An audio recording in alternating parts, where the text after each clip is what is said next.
Como ustedes han visto, hoy vamos a tener la cena del Señor y vamos a estar cómo tomar la cena del Señor dignamente. Y para eso usted va a ir buscando en su palabra, Primera de Corintios, capítulo 11, versículo 23 y 24.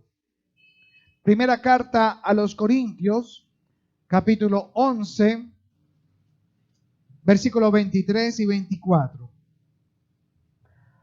Padre Celestial, en el nombre de nuestro Señor Jesucristo, queremos venir a ti, Señor amado, una vez más en presencia tuya, para pedir permiso, Señor, para entrar en tu palabra, para pedir del Espíritu Santo la dirección, la exposición y la interpretación correcta, Señor, para que hagamos lo que es digno delante de ti, porque tú eres nuestro Dios y hoy conmemoramos la cena del Señor y queremos hacerlo a la manera tuya, con el conocimiento, la sabiduría y el entendimiento, para que, mi Rey amado, el camino de nuestras vidas se mantenga en santidad y podamos recibir de ti las coronas que tanto, Señor, tú quieres darnos por servirte en esa tierra. Te lo pedimos, la iglesia, conociendo a Cristo, en el nombre de tu Hijo. Amén. En la primera carta a los Corintios, capítulo 11, versículos 23 y 24, está el apóstol Pablo diciendo lo siguiente: porque yo recibí del Señor lo que también os he enseñado, que el Señor Jesús, la noche que fue entregado, tomó pan, y habiendo dado gracias, lo partió y dijo: tomad, comed, esto es mi cuerpo, que por vosotros es partido. Haced esto en memoria de mí. Identificamos en este pasaje bíblico que acabamos de leer la institución de la cena del Señor. Es una conmemoración instituida por Dios para todos los que son nacidos de nuevo y participan de dicha celebración. Esto mismo se hace en todas las iglesias alrededor del mundo. Algunos lo hacen todos los domingos, otros lo hacen cada 15 días, otros una vez por mes, pero siempre se habla de una conmemoración, de una celebración.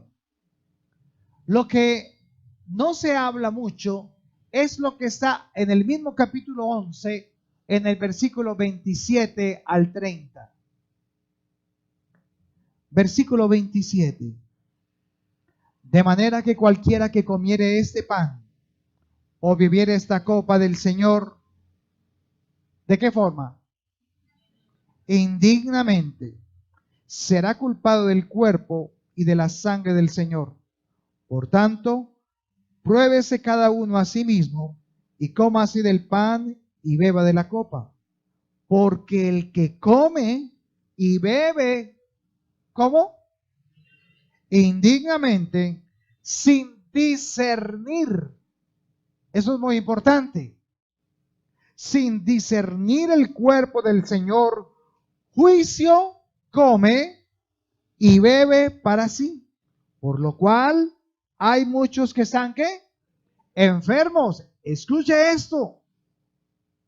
Hay muchos que están a causa de ello enfermos y debilitados entre vosotros, y aún muchos ya han muerto. Ahí dice duermen. Pero ¿qué quiere decir duermen en la Biblia?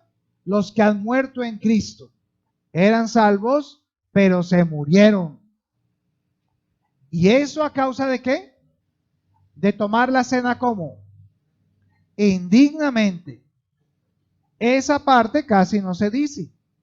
Entonces, vamos a ver cómo fue que Jesús planteó la cena del Señor esa última noche cuando Él iba a ser entregado. Para ello vaya a Marcos capítulo 14 en el versículo 12 al 17. el libro de San Marcos, el Evangelio de San Marcos, capítulo 14, versículo 12 al 17. El primer día de la fiesta de los panes sin levadura, cuando sacrificaban el cordero de la Pascua, sus discípulos le dijeron: ¿dónde quieres que vayamos a preparar para que coma la Pascua? Y envió dos de sus discípulos y les dijo: id a la ciudad y os saldrá al encuentro un hombre que lleva un cántaro de agua, seguidle. Y donde entrare, decida al señor de la casa: el maestro dice, ¿dónde está el aposento donde he de comer la Pascua con mis discípulos? Y él os mostrará un gran aposento alto, que ya estaba como dispuesto y preparado para nosotros allí. Fueron sus discípulos y entraron en la ciudad y hallaron como les había dicho, y prepararon la Pascua. Y cuando llegó la noche, vino él con los 12. Vamos a identificar entonces algunos detalles de este pasaje. Esa fue como la manera en que Jesús institucionó esa noche la cena. Y luego Pablo, en Corintios, explica los detalles que el mismo Jesús le enseñó a Pablo antes para preparar la cena del Señor, el cual se celebra el primer día de la semana. Y dice el versículo 12, el primer día de la fiesta de los panes sin levadura. Hay varias fiestas solemnes en la vida judía o en la religión judía. Y una de ellas es la fiesta de los panes sin levadura, que en hebreo se dice Matzah. Se pronuncia así, que es fiesta de los panes sin levadura. Y es una fiesta que dura 7 días. Además de eso, se celebra el día 15 de Nisan, que es el primer mes del año judío. Eso está entre marzo y abril aproximadamente. Y el día 15 empezaba a celebrarse esta fiesta. Y la fiesta consistía en que no se podía consumir pan con levadura. O sea, por 7 días iban a consumir el pan sin la levadura, o sea, pan no leudado.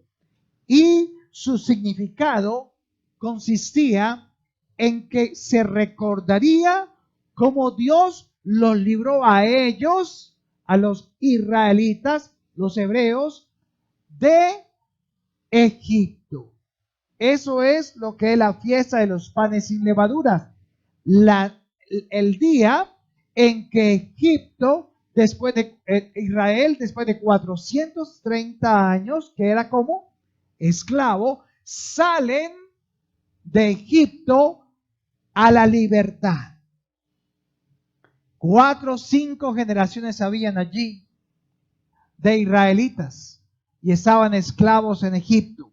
También Egipto aquí representa el mundo, el pecado. Entonces ellos fueron libertados del pecado. Vaya a Éxodo capítulo 12, versículo 8 y miremos un poco alrededor de esta celebración. Éxodo capítulo 12, versículo 8. Dice: y aquella noche comerán la carne asada al fuego y panes sin levadura con hierbas amargas la comerán. Dice también el versículo 14: y este día os será en memoria y lo celebraréis como fiesta solemne para Jehová durante vuestras generaciones, por estatuto perpetuo lo celebraréis. Mire el versículo 15: 7 días comeréis pan sin levadura, y así el primer día haréis que no haya levadura en vuestras casas, porque cualquiera que comiere leudado desde el primer día hasta el séptimo, ¿qué le iba a pasar? Será cortado de Israel. O sea, era una fiesta solemne de las que Dios había colocado. Eran fuertes estas normas que Dios colocaba al que no las cumpliera.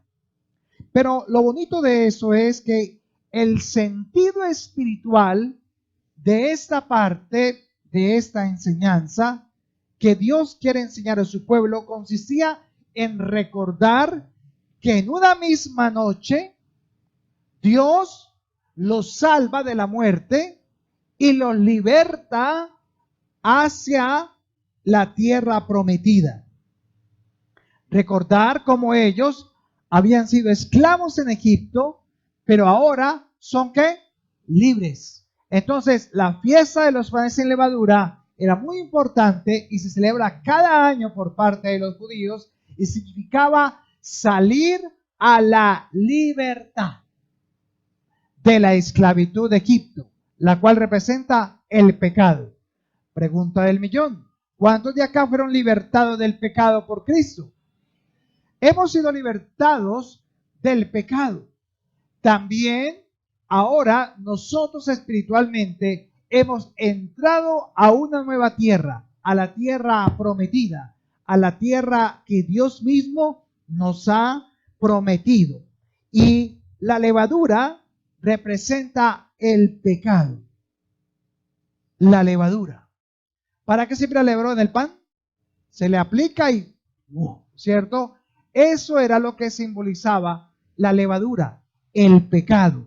Y cuando somos libres del pecado, ya no debe haber tiempo para leudar la masa. O sea, ya no hay tiempo para maquinar la maldad, para preparar el pecado en nuestras vidas. Entonces, Dios nos está enseñando que nosotros ya no debemos participar del pecado, no debemos maquinar, preparar el pecado para llevarlo a cabo, porque ya somos ¿qué? Hijos de Dios, nacidos de nuevo, libertados por Jesucristo, para que andemos en nueva vida.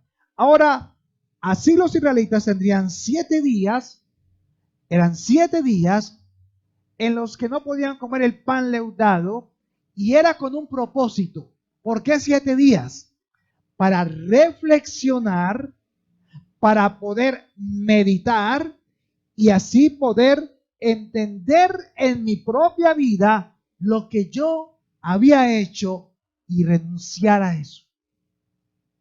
7 días se tomaban para que la persona pudiera meditar con el Señor todos los pecados que había cometido y de esa manera empezarle a pedir perdón a Dios, reconocer sus faltas, aceptar que se ha equivocado, pero que ahora quiere hacer ¿qué? Lo correcto, que ahora quiere hacer las cosas como bien hechas. Eso es un tiempo de arrepentimiento.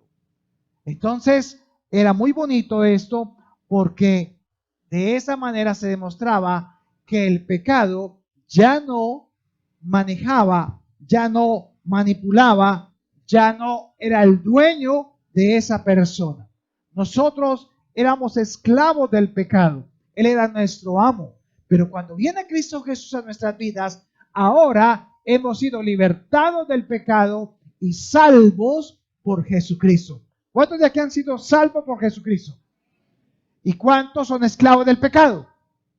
¿Verdad que ninguno? Entonces ahora ya no somos esclavos del pecado, pero somos siervos de Dios. Siervos libres para adorarlo en amor y seguirlo por amor.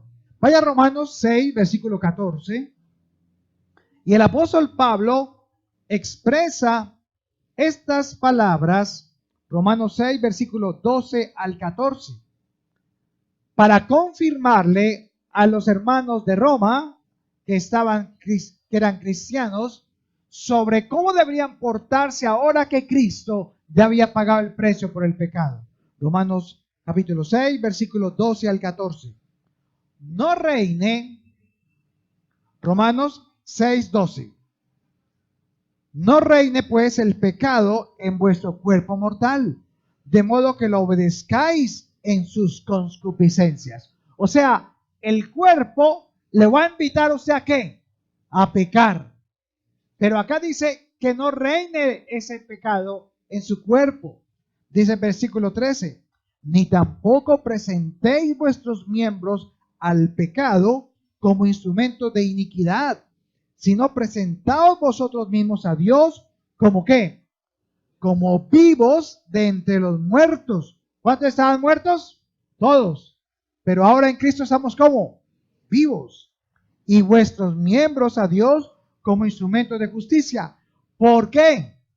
Porque el pecado no se enseñoreará de vosotros, pues no estáis bajo la ley, sino bajo ¿qué? La gracia. Amén. Entonces, si usted lee el versículo 17 y el 18, entenderá la magnitud de esto. Versículo 17. Pero gracias a Dios, que aunque erais esclavos del pecado, habéis obedecido de corazón aquella forma de doctrina a la cual fuisteis entregados, y libertados del pecado, vinisteis a ser siervos de la justicia. Entonces aquí vemos cómo ahora debemos entender que somos libertados del pecado. Usted no es esclavo del pecado. Usted tiene una lucha contra la carne, pero la carne no lo debe vencer, sino que el Espíritu Santo está en usted para que usted ande como santito. Santito. Ya tiene la salvación, ¿recuerdan? Ahora que necesita caminar en santificación. Y esa santificación que incluye, como decía la hermana ahora al principio, paciencia, bondad, fe, mansedumbre, templanza, dominio propio, benignidad, fe, amor, el fruto del Espíritu Santo actuando en su vida. Pero antes que de los israelitas, o sea, los hebreos, antes de que ellos salieran de Egipto, tenían que celebrar primero algo. ¿Recuerdan lo que pasó esa noche antes de salir a la libertad? Ellos tenían que hacer algo. ¿Era la qué? La Pascua. Ellos tenían que celebrar primero la fiesta de la Pascua, que era y consistía en algo. ¿Recuerdan en qué consistía la Pascua? El día 14 del mes se tomaba un cordero que se había apartado desde 4 días antes. ¿Recuerdan? Póngale cuidado. El primer día del mes, el primer mes del año, se tomaban 10 días. Y el día 10 se separaba un cordero y se aislaba. Y ese cordero se dejaba preparado 4 días con limpio, sin comida, con agüita nomás, para que aún sus entrañas estuvieran limpias, no podía tener defecto. Y el día 14, ¿qué se hacía? El sacrificio. Y tomaban la sangre del animal y Dios lo mandó a colocar ¿dónde? En las postes de las puertas de las casas. Porque Dios esa noche, la santidad de Dios, el ángel de Jehová, iba a pasar por todo Egipto, incluyendo los israelitas, e iba a morir todo primogénito que estuviera en Egipto. Entonces, donde estuviera la sangre, ¿qué pasaba? El ángel pasaba de largo, o sea, saltaba. Eso significa Pascua, salto. O sea, no hacía Dios juicio en esa casa, no moría el primogénito, sea papá, abuelo o hijo, no morían. Entonces esa noche la Pascua consistía en que Dios los salvó de la muerte. Pero inmediatamente terminaba esa celebración, ellos tenían que preparar el pan, alistar las cosas, porque esa misma noche saldrían de Egipto a la libertad. Esa es la fiesta de los panes sin levadura. Y la fiesta de la Pascua era comer el cordero, asarlo esa noche sin quebrar ninguno de sus huesos y de esa manera entonces se cumplían las dos fiestas. Ahora, Jesús es tomado preso esa misma noche. Entonces vamos ahora a Marcos, en Marcos 14, donde estábamos leyendo el primer día de la fiesta de los panes sin levadura. Eso fue el día 15. La fiesta de los panes de levadura comienza el día 15. Y el día 14, o sea, el día anterior, se celebraba la Pascua en la noche. ¿Y por qué se celebraba en la noche? ¿En qué consistía la Pascua en el tiempo de Jesús? Preparaban un cordero, día 10 hasta el día 14, lo apartaban, lo limpiaban, tenía que ser perfecto, lo sacrificaban y hacían un asado. Esta noche entonces Jesús manda, esa mañana, manda a Jesús a dos de sus discípulos y les dice que entren a la ciudad y habrá un hombre con un cántaro de agua y que cuando se lo encuentren, miren dónde va, síganlo y le preguntan dónde es el aposento donde se ha de comer la Pascua con los discípulos. Entonces, allí los dos discípulos preparan el sacrificio, hacen el sacrificio, preparan el cordero y está todo listo para que en la noche Jesús y los 12 discípulos preparen o celebren mejor la cena de la Pascua. El día 15, comienza la fiesta de los panes sin levadura. Pero el día 16, esto es muy importante, el día 16 había otra fiesta. Y ese día era muy especial, se le dice en la Biblia, era un día muy solemne, porque ese día daba precisamente en un día donde se celebraban las primicias, o sea, el fruto, los primeros frutos de la cosecha. Por lo tanto, era un día también separado, un día también de reposo, no importa que cayera entre semana. Entonces, ¿por qué les digo todo esto? Ahora vamos a ver. El día 16 comienza la fiesta de las primicias de la cosecha y es un día de mucha solemnidad. Vaya a Juan 19:31 y miremos el día 16. Juan,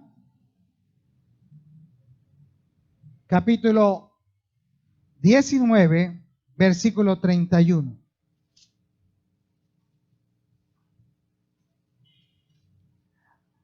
Dice, entonces los judíos, por cuanto era la preparación de la Pascua, a fin de que los cuerpos no quedasen en la cruz en el día de reposo, pues aquel día de reposo era de gran solemnidad. Rogaron a Pilato que se les quebrasen las piernas y fuesen quitados de allí. Por esa razón era que el cuerpo de Jesús no se podía dejar en la cruz, porque Jesús el día 14, síganme con mucha atención, el día 14 en la noche celebra la Pascua. De ahí sale al huerto de Getsemaní y va a orar y pide al Señor que si le es posible, quite ¿qué? Esa copa, pero que no se haga la voluntad de Él, sino la voluntad de Dios. Entonces viene Judas y lo entrega con un beso. Y vienen los guardias y una muchedumbre, lo toman preso y se lo llevan. Todo eso sucedió en la noche del 14, que realmente la noche del 14 es ¿qué día para los judíos? El 15, ¿recuerdan? Porque para los judíos, ¿el día a qué horas comienza? A las 6 de la tarde y termina a las 6 de la tarde del otro día. O sea que ese miércoles en la noche ya es 15, comenzando la fiesta de los panes sin levadura. En esa fiesta de los panes sin levadura es que toman a Jesús preso y lo llevan a Pilato, lo llevan también al sumo sacerdote y lo crucifican a las 9 de la mañana de ese día 15. Hasta ahí vamos bien. Vamos entonces a entender esto de una forma gráfica. Vamos a ver aquí.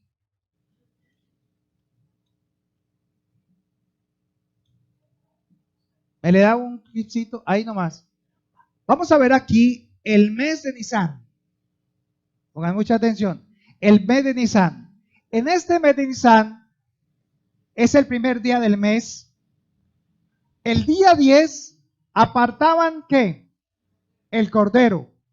Y el día 14 se celebraba la cena del cordero, o sea, la Pascua. El cuadrito negro que ven allí es la noche y el cuadrito amarillo es el día. Entonces, a las 6 de la tarde, ese cuadrito negro del día miércoles, ¿qué día comienza? El día 15, o sea, jueves. Entonces comienza y mire lo que pasa. Débele otro clipcito ahí. Y observe con cuidado. El día 15, los panes sin levadura, que comenzaron ¿a qué horas? A las 6 de la tarde del día miércoles, ¿cierto? ¿Ok? Entonces, esa noche, la cena del Cordero del miércoles, Jesús celebra la Pascua. Todo está bien. Pero salen de Getsemaní y lo toman preso. Y en la mañana, a las 9 de la mañana, ¿qué hicieron con Jesús? Ya estaba crucificado. A las 9 lo crucifican. ¿Hasta qué horas? Hasta casi a las 6 de la tarde. Pero no se podía quedar crucificado porque venía un día de ¿qué? De reposo. Entonces, mire lo que sucedió.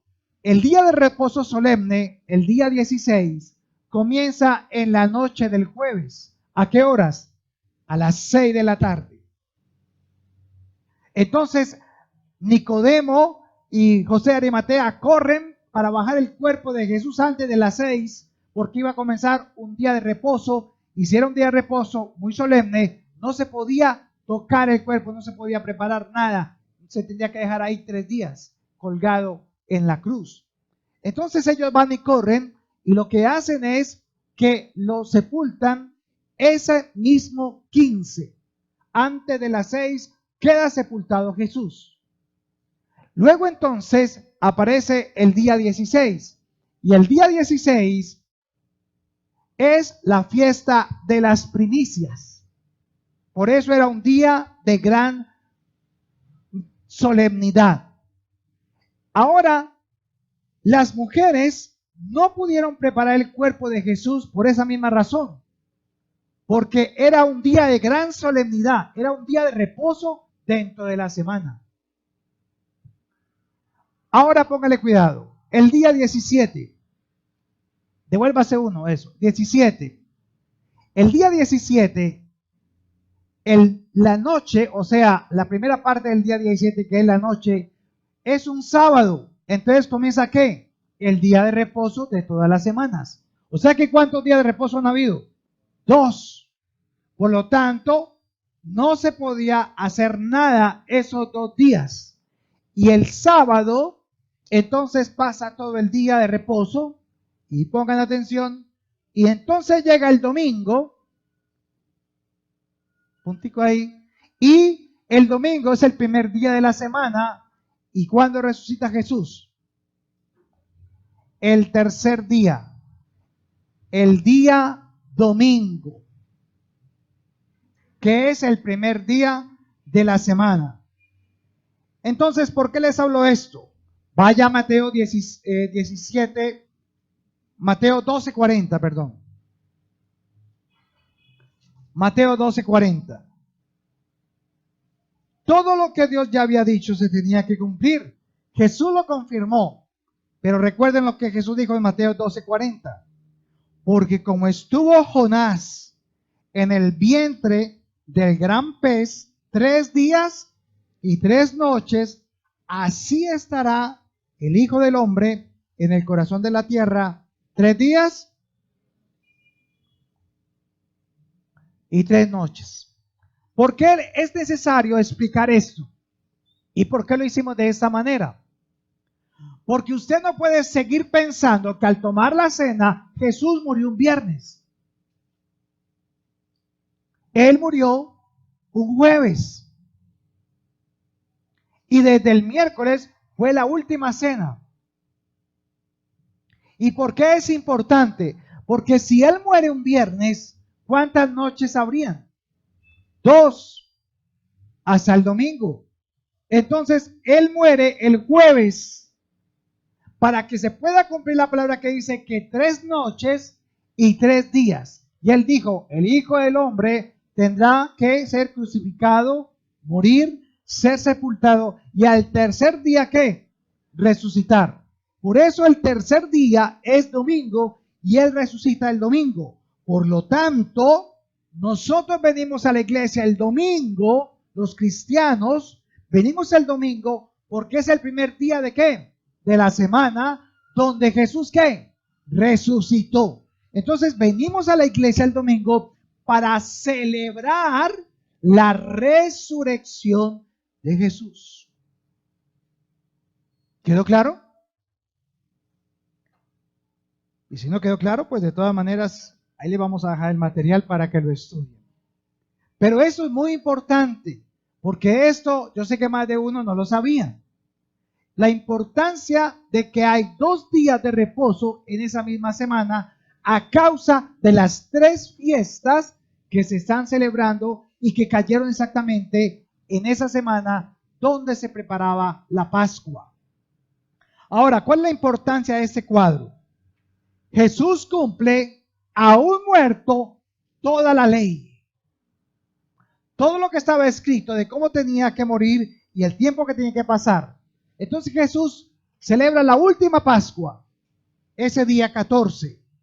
Y en la cena, toma el pan y toma la copa con sus discípulos y les dice que a partir de ese momento no volvería a tomarla hasta que viniera en su reino. Y además de eso les dice que a partir de ese momento se hacía un nuevo pacto de sangre entre el Padre y entre el Hijo. ¿Por qué es tan importante esto? Porque lo toman preso la noche del 15, o sea, el jueves en la noche, porque siempre recuerden que es primero la noche y después el día, y lo toman como un cordero. Él va a la cruz como cordero. Dice que no gritó, no dijo nada, sino que dejó que hicieran lo que hicieran con él. Lo crucifican a las 9 de la mañana y está hasta las 3 de la tarde cuando expira, cuando muere. Esto representa que por su cuerpo nosotros somos libres ahora del pecado. Me explico.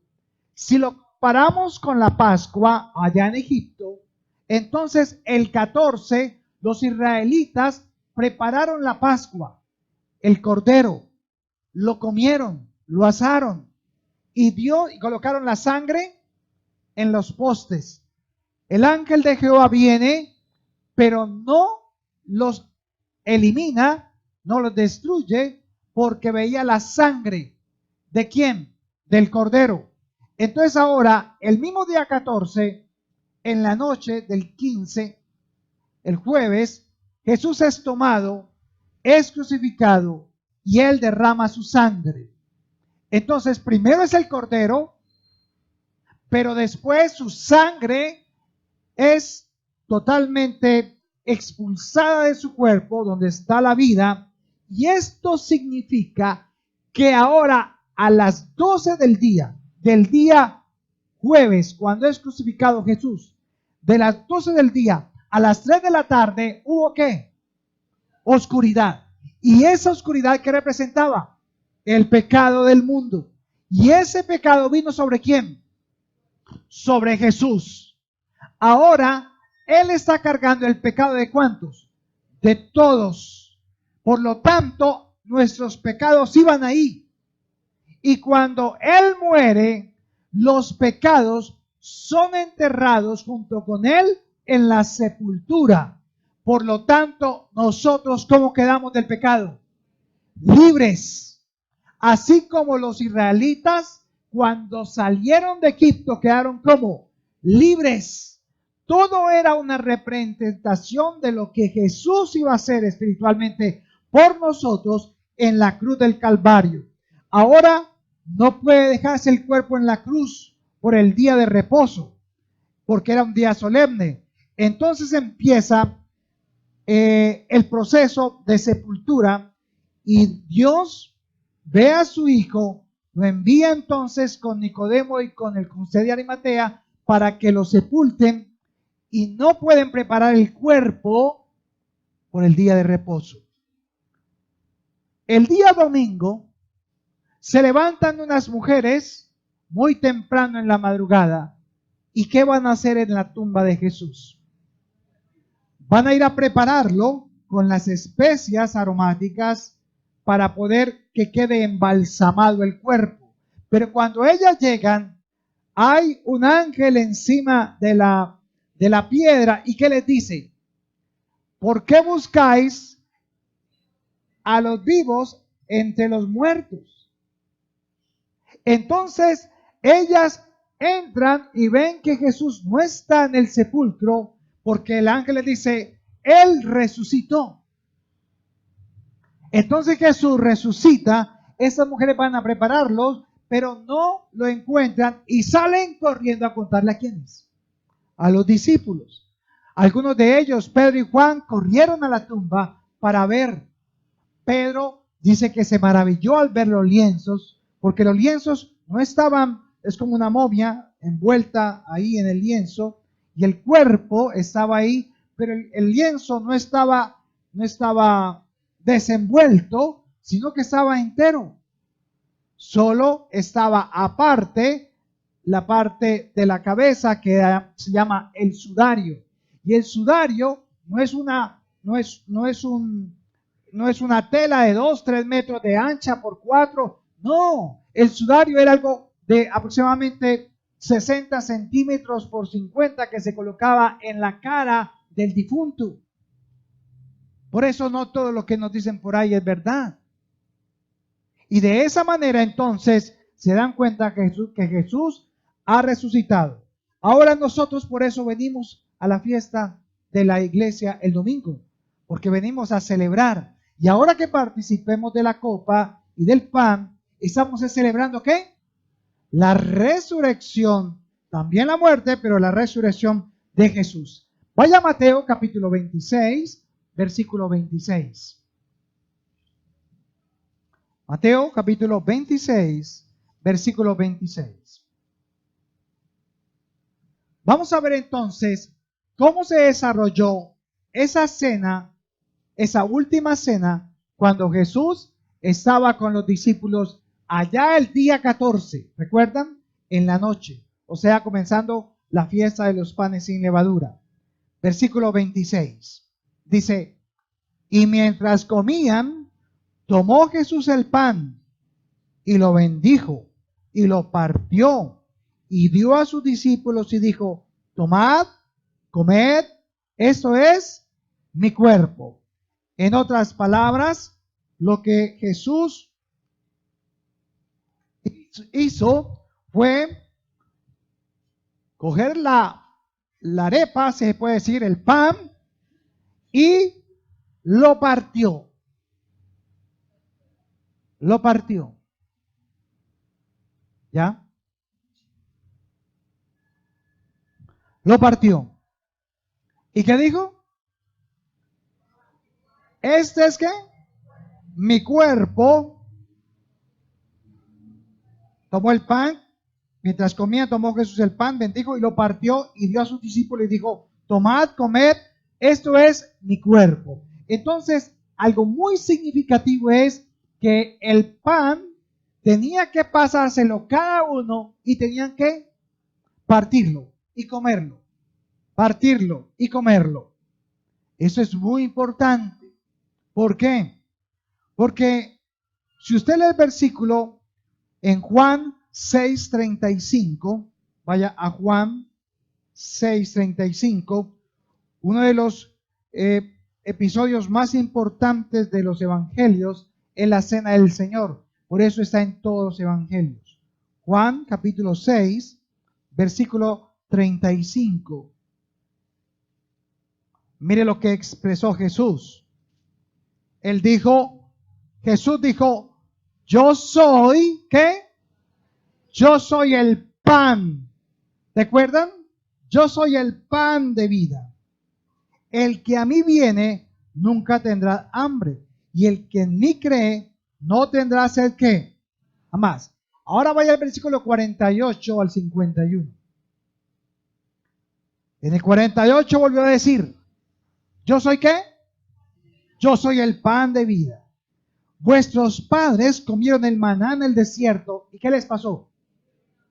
Y murieron. Este es el pan que desciende del cielo para que el que de él come no muera. Entonces, comer a Jesús produce que en mí vida y vida eterna. Versículo 51.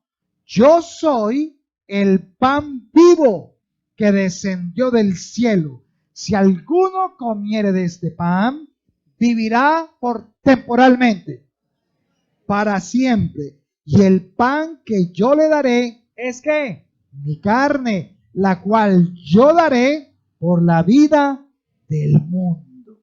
Entonces vemos acá cómo Jesús está comparando su cuerpo con el pan y le está diciendo a los discípulos, cójanlo y ¿qué? Pártanlo y cómanlo. Pártanlo y cómanlo. Eso entonces, ¿a dónde me lleva? Vaya a Isaías 53:5. Isaías 53, versículo 5. Dice, mas él, está hablando de Jesús, el Mesías, dice, herido fue por nuestras rebeliones. ¿Y qué más dice? Molido por nuestros pecados, el castigo de nuestra paz fue sobre él y por su llaga fuimos ¿qué? Entonces cuando usted come el pan, ¿qué pasa en la boca? ¿Usted qué hace? Lo muele. Lo muele. Entonces cuando usted va a compartir ahorita ese pan y come de este pan, lo que está haciendo es que por sus pecados, el cuerpo de Jesús fue ¿qué? Molido. Si usted traga entero, entonces usted no comió, sino que tragó, por lo tanto no molió. ¿Por qué digo esto? Porque la iglesia popular entrega algo parecido a una ¿qué? A una hostia, pero la hostia no se muele, se traga o se deshace. Por eso el pan tenía que ser amargo y sin levadura. No era bueno, no era una fiesta de fiesta, era una fiesta del dolor que Jesús sufrió en su cuerpo y que le causó la muerte por nuestros ¿qué? Pecados. Ok. Ahora vaya a Mateo 26, versículo 27. Luego, ¿se va acá?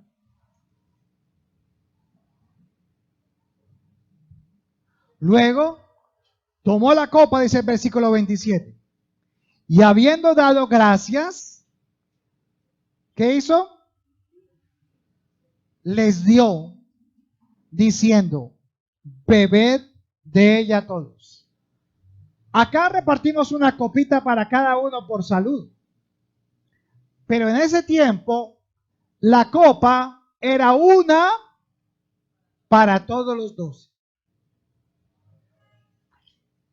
Entre ellos Judas. Él también comió y bebió. Y esta copa que es el fruto de la vid, no es vino, es el jugo de la uva, no vino fermentado. Jugo de uva. Ahora, dice acá que Jesús va a dar su vida. ¿En dónde está la vida, hermanos? En la sangre, como dice Génesis 6 y 8, porque dice que en la sangre está ¿qué? La vida. Ahora, lo que va a suceder es que Jesús dijo, versículo 28, porque esto es mi sangre del nuevo pacto que por muchos es derramada para remisión de los pecados. Quiere decir que la sangre, la copa con la fruta de la vid, es un pacto que se van a hacer los que lo toman y que representa el segundo pacto que Dios determinó hacer a causa de que el primero no se cumplió. Miremoslos entonces. Miremos cuál fue el primer pacto. Vaya a Éxodo 24:6. Éxodo capítulo 24, versículo 6 al 8. Dice, y Moisés tomó la mitad de la sangre y la puso en tazones y esparció la otra mitad de la sangre sobre el altar. ¿Qué usó? Sangre. Porque con eso se hacían ¿qué? Los pactos. Y tomó el libro del pacto y lo leyó a oído del pueblo, el cual dijo, haremos ¿cuántas cosas? ¿Con cuánto se comprometieron ellos? En hacer todo. Dice, haremos todas las cosas que Jehová ha dicho y obedeceremos.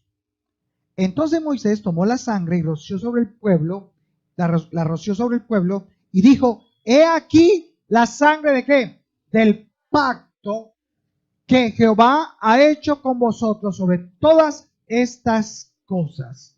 Ahora mire el capítulo 24, versículo 12. Entonces Jehová dijo a Moisés, sube a mi monte y espera allá, y te daré las tablas de piedra y la ley y los mandamientos que he escrito para enseñarles. Y se levantó Moisés con Josué, su servidor, y Moisés subió al monte de Dios. Entonces Dios llevó a Moisés al alto del monte Sinaí y estuvo 40 días y 40 noches y bajó con 2 tablas de piedra con los 10 mandamientos. Ese era el pacto, el primer pacto. Entonces ellos tenían que estar leyendo constantemente esos mandamientos delante del pueblo para que el pueblo recordase cada día cuáles eran sus mandamientos y que no podían ¿qué? Violarlos, sino que tenían que cumplirlos. Y el pueblo que dijo, los cumpliremos, ¿recuerdan? En eso consistía el primer pacto y se hizo con sangre. Ahora vaya a Jeremías 31:31. Jeremías capítulo 31, versículo 31. Estoy tratando de ser lo más detallado posible para que usted no tome la cena indignamente. Jeremías 31:31. Dice así. He aquí que vienen días, dice Jehová, en los cuales haré un nuevo pacto con la casa de Israel y con la casa de Judá. Eso es lo que iba a suceder en esa última cena con Jesús. No como el pacto que hice con sus padres, lo que pasó con Moisés. El día que tomé su mano para sacarlos de la tierra de Egipto, porque ellos invalidaron mi pacto.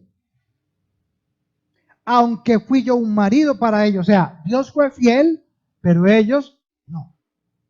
Pero este es el pacto que haré con la casa de Israel después de aquellos días, dice Jehová. Daré mi ley, ¿en dónde? ¿Se acuerdan las tablas de la ley que eran en piedra y que tenían que leerla todos los días para que el pueblo se acordara, y las colocaban inclusive en la urna y todo esto, en el arca, y tenían que sacarla todos los días para volver a leerla, porque a la gente se le olvidaba. Entonces ahora dice el Señor, daré mi ley, ¿en dónde? En su mente, y la escribiré ¿dónde? En su corazón, y yo seré a ellos por Dios, y ellos me serán por pueblo. Mire el versículo 34. O sea, Dios ya no va a necesitar tablas de piedra, sino que va a coger los mandamientos de las tablas en piedra y se las va a incrustar ¿en dónde? En el corazón, en el pensamiento de ellos. Por eso un niño, aunque no conozca y haya escuchado de Dios, sabe que lo que está haciendo es correcto o incorrecto. Sabe que es robar, sabe que es mentir. Eso ya nos lo metió aquí el Señor gracias a Jesús. Y el versículo 34 dice, y no enseñará más ninguno a su prójimo. ¿Se dan cuenta por qué? Porque ya no hay necesidad de las tablas de la ley, sino que van a estar incrustadas ¿dónde? En la mente. Ni ninguno a su hermano diciendo, conoce a Jehová, porque todos me conocerán, desde el más pequeño de ellos hasta el más grande, dice Jehová. ¿Por qué? ¿Por qué? ¿Por qué? ¿Qué dice ahí? Léalo. ¿Por qué? Porque perdonaré la maldad de ellos y me seguiré acordando de sus pecados. ¿Cómo dice?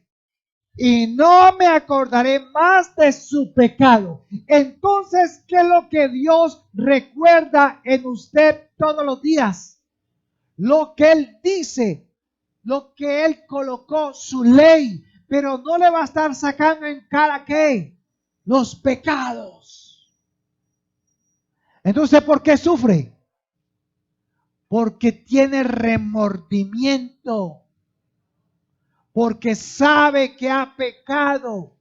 Y la ley del pecado lo hace sentir ¿qué? Culpable. Pero Dios, como dice, yo no me acuerdo de eso, hijo. Yo me acuerdo de los mandamientos que coloqué en tu mente. Tienes que descansar, meditar y reflexionar en ellos cada día. Pero nosotros, ¿qué hacemos?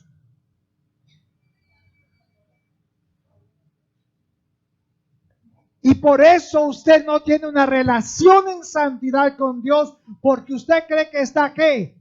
Alejado de Dios. Pero el Señor ¿qué dijo? Vengan a mí, estemos a cuentas. Si tus pecados fueran como la grana roja, vendrán a ser como ¿qué? Como blanca lana. ¿Qué está queriendo decir Dios con eso? ¿Que alcahuetea el pecado? No, es que mi Hijo, su sangre derramó en la cruz del Calvario para que los pecados del mundo vinieran sobre Él y tú quedaras como libre. ¿Cuántos hay libres del pecado acá? ¿Cuántos? La mitad. ¿Cuántos? Hermano, usted y yo somos libres del pecado. ¿Por quién? Por Jesús. Por eso vivimos en la gracia. No nos da el castigo que merecemos, sino el favor que necesitábamos. Y el favor que necesitamos es ¿quién? Jesús. Cristo Jesús. Pero denle un aplauso al Señor por eso. Parece que no se lo creyera.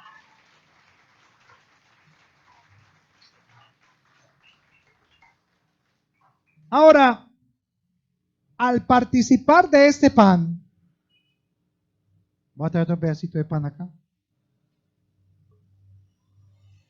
Al participar de ese pan, nosotros lo partimos por ustedes por cuestión de salud.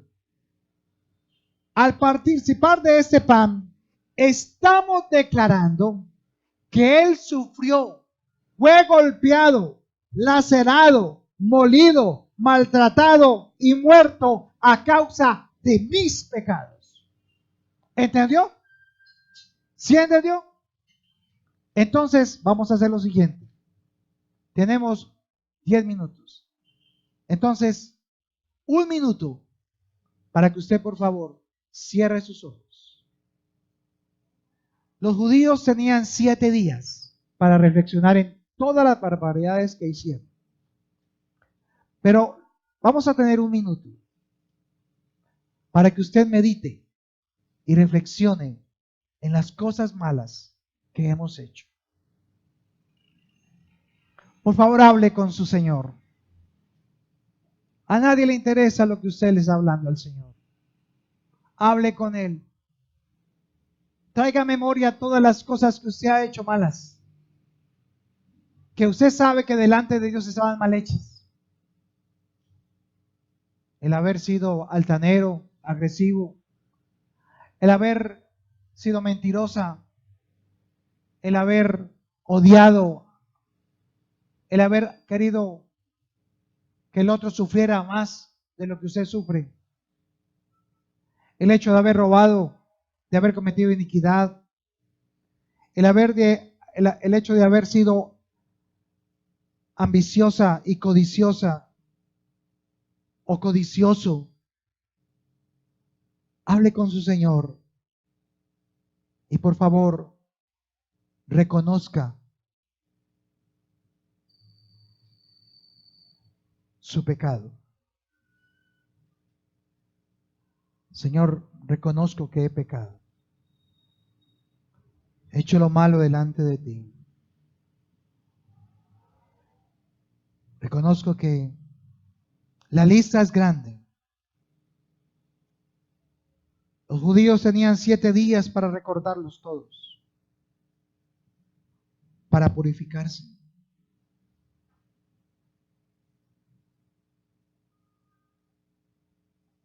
Ahora le va a pedir a Felipe que reparte el pan. Y usted va a participar del pan. Y cuando usted participa de ese pan, no, el vino no. No, solo eso. Solo el pan. Porque el pan no se toma con la copa. Es un error que se comete. La copa no es para pasar el pan. Es una celebración diferente. Participe del pan, tranquilo. Y cuando usted está comiendo ese pan, entienda que usted está moliendo el cuerpo de Cristo con sus pecados. Y esos pecados están siendo molidos en el cuerpo de Jesús.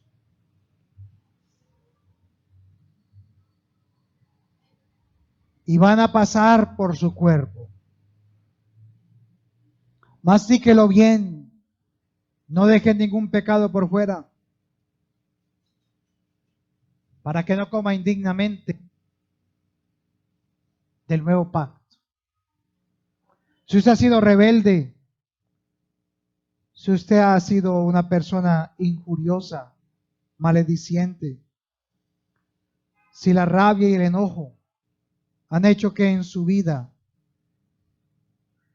hayan venido malas experiencias, si usted se siente que ha sido una persona decepcionante, que se siente que no ha sido exitoso o exitosa, aún eso es pecado. Porque Cristo pagó el precio. Su cuerpo molido fue. Y por esa misma razón, usted hoy está comiendo ese pan. Un pan amargo. Un pan que iba con plantas con sabor amargo.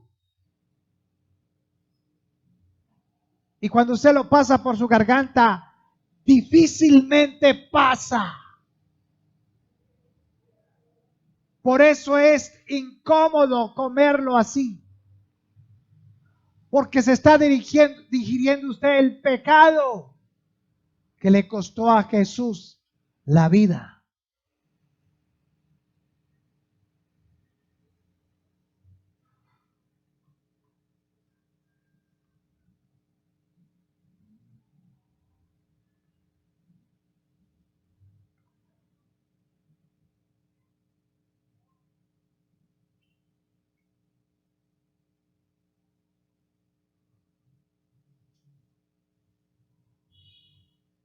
Al comer, estamos reconociendo también y aceptando que su obra en la cruz fue real. Y ahora usted, por haber comido, es testigo de que lo que hizo Jesús es verdad. Ya no es un participante, ya no es un espectador. Ahora usted está reconociendo que lo que hizo Jesús es verdad. Por eso hay más juicio para nosotros. Porque usted ha aceptado el participar del pan, reconocer que era pecador y que Él murió por usted y por mí. El comer indignamente significa que no hemos reconocido lo que hizo. Que no hemos reconocido que hemos pecado. Y que para participar nuevamente del pan hoy, debo estar arrepentido de haber violado sus mandamientos cuando volvemos a pecar. Por eso lo hacían en cada casa. Dice que los discípulos iban orando, partiendo el pan. O sea, ellos lo hacían a diario, hermanos. Porque entre domingo y domingo se peca. En cambio ellos lo hacían lunes, martes, miércoles, jueves, viernes, sábado, domingo. O sea, no daban tiempo de qué? De que el sol se pusiera sobre su heno. ¿Sí? No hay que dar rienda al pecado. Hermana, hermano, cuando usted peca, arrepiéntase inmediatamente. No pase esa noche sin pedirle perdón a Dios y ponerse a cuentas. Eso es lo que significaba. Ahora, participamos del pan cuando estamos a cuentas, cuando reflexionamos y meditamos nuestras faltas y pedimos perdón por nuestras debilidades. Yo sé que tenemos debilidades, pero Él dice que Él se hace fuerte nos hace fuerte en nuestras debilidades. Solo que tenemos que entregárselas. Y es lo que acabamos de hacer. Le entregamos nuestra debilidad. Ahora tome la copa. Al participar de la copa, ya es otra celebración. El participar de la copa significa que ahora voy a ser parte del nuevo pacto que los discípulos tuvieron con Jesús esa noche. Ellos repartieron una copa entre todos.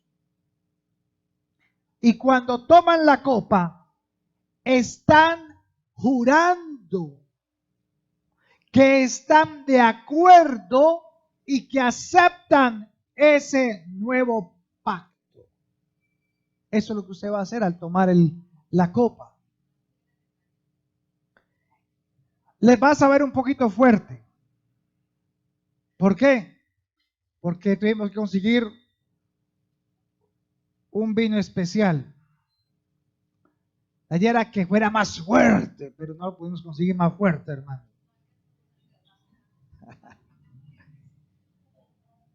Pero la realidad es que cuando usted vaya a tomar esta copa, tomar la copa nos vuelve testigos reales y participantes de ese pacto entre el Padre y el Hijo. No entre nosotros y ellos. Fue un pacto entre el Padre y el Hijo. Y el Hijo le dijo, yo doy la vida por ellos. El Padre dijo, ¿estás seguro? Desde el principio de la eternidad. Ok, yo te voy a sacrificar. Tú me diste un mandamiento. Nadie me quita la vida. Yo la entrego para que se pueda cumplir lo que ellos no pueden cumplir. Entonces el Padre sacrifica a su propio Hijo en la cruz. Y Jesús Señor, en tus manos encomiendo mi espíritu. Todo ha sido consumado. Y dice la palabra que en ese momento Él expiró. Ahora, tomar de la misma copa es como hacer un pacto de sangre entre personas. Si usted no quiere hacer este pacto, no lo haga, porque le puede venir una enfermedad. Se puede morir, ¿cómo le parece? Y pueden haber muchos débiles. ¿Sabe qué es débiles? Que no soportan seguir con Cristo, que no se pueden negar a ellos mismos. Debilidad significa que se vuelve duro de corazón. ¿Cómo le parece? Se puede usted volver duro de corazón a causa del pecado. Y la idea es que usted no se vuelva duro de corazón, sino por el contrario, que sea humilde y sencillo. Tomar la copa es un juramento propio personal, donde aceptamos que en nuestra mente está ya la ley de Dios y que reconocemos que todos los días el Espíritu Santo nos recordará lo que hemos hecho en ese pacto. Por eso cuando usted va y peca, ¡ay, Señor, perdóname! Es el Espíritu Santo recordándole, recuerda el pacto, recuerda el pacto.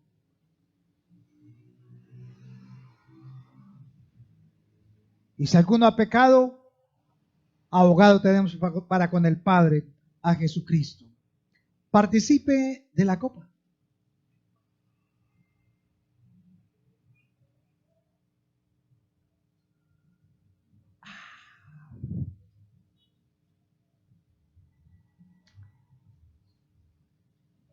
Ahora somos participantes de la naturaleza divina. Espiritualmente, hermanos, en este momento usted está limpio, santificado, preparado para todas las buenas obras que Dios tiene para usted en esa tierra. Pero usted y yo, de usted y de mí, dependemos que el resto del día mantengamos guardados. Mañana mantengamos guardados. Pasado mañana mantengamos guardados hasta que volvamos a celebrar esta cena del Señor. Terminamos con 1 Corintios 11:27.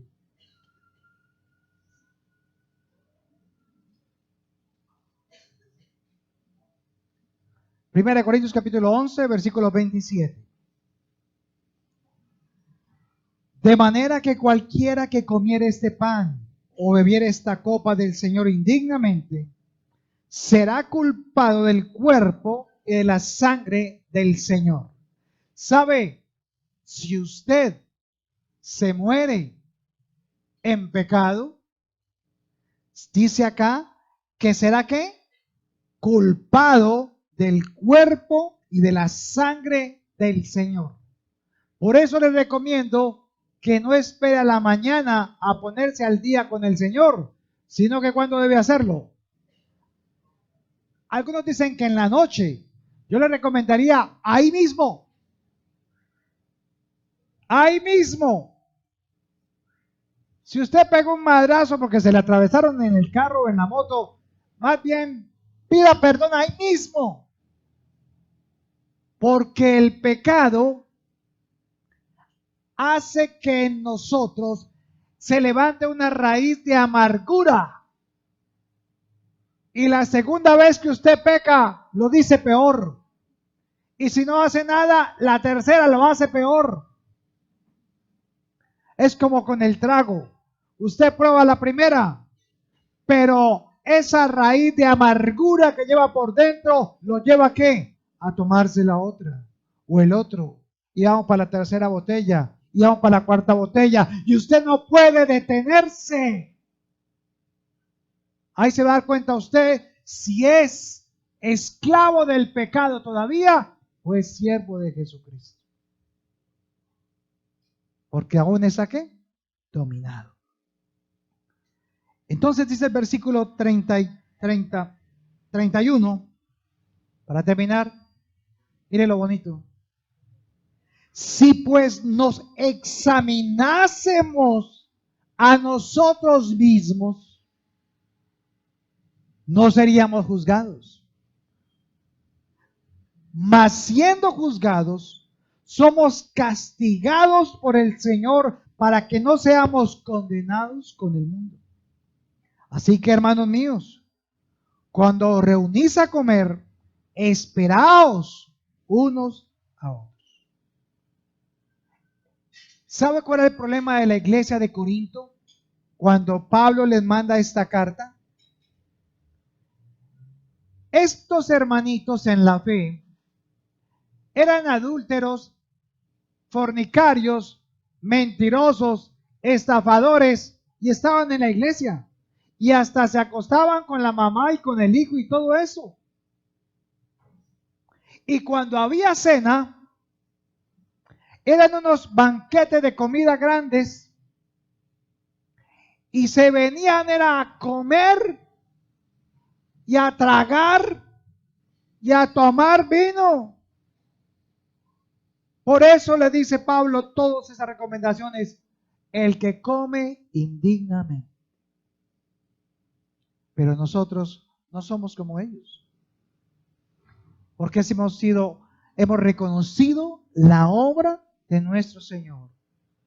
Y hemos visto que todo esto está en la palabra para que nosotros aprendamos a reflexionar y entender que lo que hizo Jesús fue ¿qué? Verdad. Así que ¿cuántos tienen pecado? En ese momento, a ver cuántos pecadores hay acá. Estamos santitos en ese momento. No hay nada. Ahora sí, vaya y guarde eso. Protéjase.